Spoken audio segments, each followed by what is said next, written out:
This is the story of Vivian Harsh. Vivian Gordon Harsh was the first African-American librarian in the Chicago Public Library system, and she made significant contributions to Chicago's Black Renaissance. Vivian spent her lifetime on her career and developed a Black history collection that would become a world-renowned resource for residents and scholars.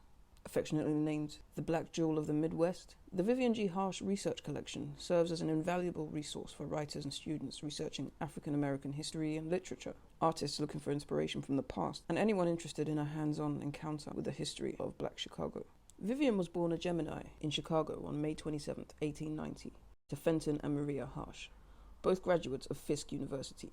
She was raised in one of the old settler families of Bronzeville, an upper-middle-class Black neighborhood, and because of these old family connections, she was something of a socialite. In fact, her social life, which saw her rubbing shoulders with the who's who of Black Chicago, was frequently mentioned in the Chicago Defender. Growing up in the midst of this social milieu, did I say that right? Milieu. Okay, would have no doubt impressed upon Vivian the noble blueprint of empathy, middle-class respectability, and race consciousness. She attended Wendell Phillips High School, where she joined the History Club and spent time deepening her love for books and history. Other famous names emerged from that school, including Sam Cooke and the first Harlem Globetrotters. Straight after leaving high school, Vivian began working as a junior clerk at the Chicago Public Library in 1909. She would remain employed there for the next 60 years. There was no one thing that made her so dedicated to the library and her work. It was a combination of passions: her desire for social justice, her early upbringing, professional training, her love of knowledge, and her personal interests as a leader. Her story has been largely obscured over the last several decades. She was once called an enigma due to her private nature and limited personal records. But here's what we do know about her. In the early 20s, she received her BA in Library Science from Simmons College in Boston. She also took advanced courses at the University of Chicago Graduate School of Library Science. She became the first Black professional librarian in Chicago in 1924. She had a complicated dedication to her career and her community. She never married or had children. Not much is known about her romantic life. It's said that she once suffered a traumatizing heartbreak, and it seems she never loved again. Vivian was involved with the Association for the Study of Negro Life and History, founded by Carter G. Woodson, the American historian and author, also known as the man behind Black History Month. She recognized the particular need for library services on the south side of Chicago, which to this day is the heart of the city's African American community. In the mid-1920s, at the behest of Carter G. Woodson, the association began celebrating Negro History Week, the predecessor to today's Black History Month. Vivian sought books, manuscripts, and other materials relating to Black history and literature, building up a collection that soon gained a reputation as one of the best in the nation. Vivian's work would later help turn the Bronzeville branch into a gathering place for young Black writers and intellectuals. The library itself became a place of pilgrimage for the literary and cultural icons of the day. In that time, the Forum, a melting pot of sophistication and soul, drew in a class of notable literary figures, among them Richard Wright, Langston Hughes, Claude McKay, Zora Neale Hurston, Gwendolyn Brooks, the American poet and author, and Dr. Alan Locke, who would all come to discuss and critique books. Some of these forebearers of Black excellence would contribute their own manuscripts to the library as well. By the way, Dr. Alan Locke is considered the father of the Harlem Renaissance, and as such his name comes up a lot when discussing it. He's such an iconic figure. He was the first African-American Rhodes Scholar, a writer, an educator, a philosopher of race, and an exponent of cultural pluralism. This is a concept of a society where people are not forced to assimilate to the dominant culture, but instead the society appreciates the uniqueness of all its cultures. It's a right-wing nightmare. Locke was also gay, and though he was proud, he didn't broadcast it outside of his circles because of rampant discrimination. He called for a new spirit among African Americans that would defy social and racial impediments. He earned his bachelor's and PhD from Harvard. He was a chair in the philosophy department at Howard, and the university named Locke Hall in his honor. In 1925, he published The Famous New Negro, an anthology by Black writers, including some of his own work. It remains one of the most influential projects of his career, even helping to define the Harlem Renaissance. His ashes are buried in the Congressional Cemetery in Washington, D.C. Together with Charlemagne Rollins, a children's librarian, Vivian developed a substantial repository of African-American resources, along with programming specifically for the Black community. She put the books, pamphlets, clippings, and photographs she received from friends and patrons all in the collection. The first donation, a gift of books on the subject of African Americana, came from Dr. Charles Bentley, a prominent private dentist in Bronzeville and founding member of the Chicago chapter of the NAACP. The dentist and civil rights activist bequeathed his collection of nearly 300 books on African American history and literature to the library. These early donations marked a significant and valuable transfer of black cultural resources from private collections to a public trust. Dr. Bentley, a wealthy, socially prominent man in Chicago's affluent area, was widely referred to as the father of the oral hygiene movement. It was his idea to give dental examinations in public schools and free clinics and dental care for more people, particularly those who couldn't afford dental treatment. But Charles and Vivian had crossed paths before. 2 decades earlier, when they ran in the same circles, Vivian was a young socialite, and they often saw each other at the same social events. As the association began celebrating Negro History Week, it was important for Woodson to articulate that he founded the group to promote the preservation, study, and teaching of African American history as a way of fostering black pride while contesting white supremacy. And this is a letter from Vivian to W.E.B. Du Bois, dated April 28, 1925, and it's just a list, pretty much, providing names and addresses for branch librarian. She's just informing him that she mailed the photograph of Mrs. Williams the previous day. In the 20th century, educational resources for the study of black history were pretty scarce. In Chicago, for example, residents of the segregated Black Belt waited decades for a single public library. When Bronzeville's first Chicago Public Library branch finally opened in the early 30s, it didn't receive much financial support. Operating without funding from the main library was difficult. As head librarian, Vivian worked tirelessly to build one of America's most eminent repositories of books, photos, manuscripts, and periodicals on the African American experience. She managed to expand the collection even more through prestigious private donations as well as her own personal contributions. As Vivian continued building, the Bronzeville branch became a resource hub for the community and for flourishing creatives who brought with them Chicago's new literary and journalistic dawn, the Chicago Black Renaissance. Among them, Richard Wright, a fiction and non-fiction writer who captured his journey through the Gold Coast, that was the name of Ghana before it became independent. He went to different provinces, like Ashanti and Accra, and experienced their view of the world. Then there was Margaret Walker, whose first novel, Jubilee, is regarded as the first truly historical black American novel, and Gwendolyn Brooks, who was mentored by Langston Hughes and is regarded as one of the most gifted and prolific American poets of the 20th century. She was also the first African American writer to win the Pulitzer Prize, as well as several Lifetime Achievement Awards. And by the way, Langston Hughes was gay, if you didn't know. As construction of the Hall branch was underway in Bronzeville, Vivian called upon her little black book of social ties to secure donations of books, clippings, photos, and ephemera. She received vital support from Julius Rosenwald, a Jewish businessman, Sears exec, and philanthropist, whose foundation donated the land for the Bronzeville Library. Julius funded Vivian's vision for the collection. He bankrolled her travel around the country. She went purchasing books and visiting libraries that served black communities, including the New York Public Library's Schoenberg Collection, very important institution, the largest in the country and the gold standard by which all other African American collections are measured. Even in those early years, it was a guiding light for the library. So all this legwork paved the way for what would become the George C. Hall branch, and this is Dr. George Cleveland Hall, an African-American physician and humanitarian. He was one of the 5 founding members of the Association for the Study of Negro Life and History, now known as the Association for the Study of African-American Life and History. He was also the first president. The George Cleveland Hall branch was the first library in Chicago to be built in an African-American community. Remarkably and rather symbolically, the George Cleveland Hall branch opened in a pretty unlikely time.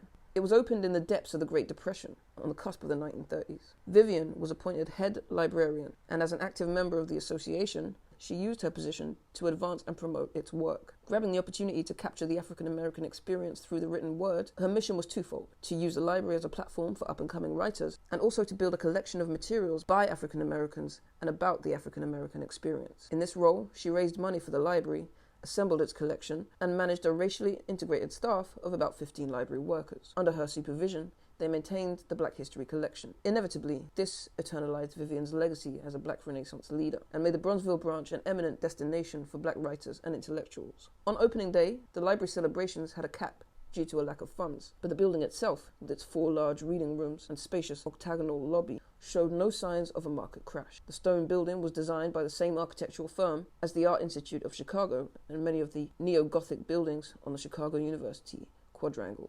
Dark English oak created visual continuity between the reading room and an elegant circulation desk in the library rotunda. Like all libraries, the Hall branch issued library cards, answered reference questions, and hosted public events.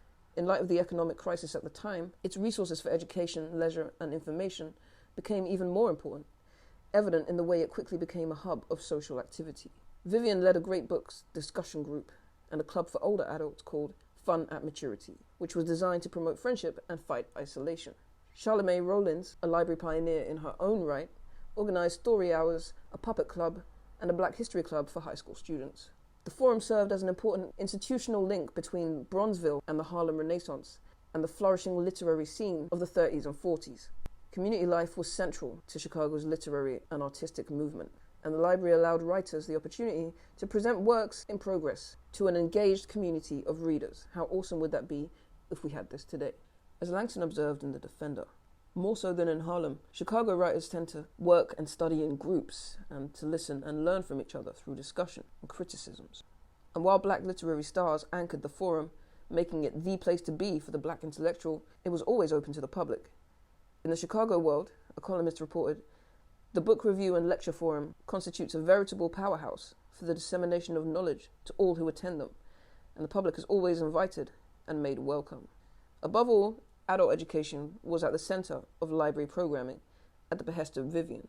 Course options included creative writing, social science, African American history, and Spanish. Today, the collection contains material from luminaries whom Vivian mentored and hosted in her salon in times past. We're talking manuscripts by Richard Wright, handwritten poems by Gwendolyn Brooks, letters home, written by Timuel Black while he was fighting in the Battle of the Bulge. You'll also find vast records of Bronzeville's professional class, many of whom had institutions named after them. So we've got Walter Henry Dyatt, L.B. Dickerson, and a long roster of Black doctors, realtors, artists, journalists, and socialites. Here's Dickerson. And here's Dyatt.